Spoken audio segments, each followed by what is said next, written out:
Basahin natin yung magandang example ng mga Kristiyano ng araw. Ganito yung mga Kristiyano ng araw, mga kapatid. Ikumpara nyo kung ganito tayo. Sabi sa Acts chapter 17, Acts. Pag sinabing Acts, Christian history. Acts chapter 17, verse 11. Sabi rito, no? Nang gabi ring iyon, pinapunta ng mga kapatid sina Pablo at Sila sa Berea. Okay, saan pumunta si Pablo? Sa Berea. Pagdating doon, sila'y pumasok sa sinagoga ng mga Hudyo. Ano nangyari? Mas bukas ang isipan ng mga Hudyong taga roon kaysa sa mga Hudyong taga Thessalonica.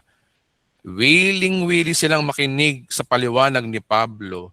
Ano daw at sinasaliksik nila araw-araw ang mga kasulatan upang tingnan kung totoo nga ang sinasabi niya. Tinin niyo itong mga taon to, no? Yan ang malupit. Yan ang dapat ang totoong Kristiyano, mga kapatid.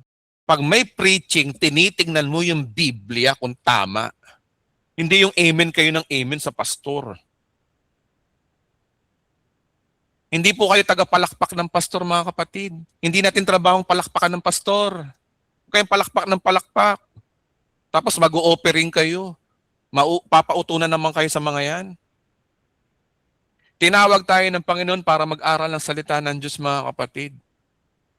Hindi tayo tagapalakpak ng mga mangangaral. Kahit ako, huwag niyo akong palakpakan, tingnan niyo yung Bible. Kung tama yung tinuturo ko, best practices niya, mga kapatid. O i-practice niyo sa akin, ako ang pag-practicean niyo. Para pag nakikinig kayo sa ibang pastor, matapang kayo magtanong, Pastor, saan po sa Bible po yan? Paliwanag niyo po sa amin. Panahon na kayo mga taga-Bride of Christ dito, maging sharp na kayo sa salita ng Diyos.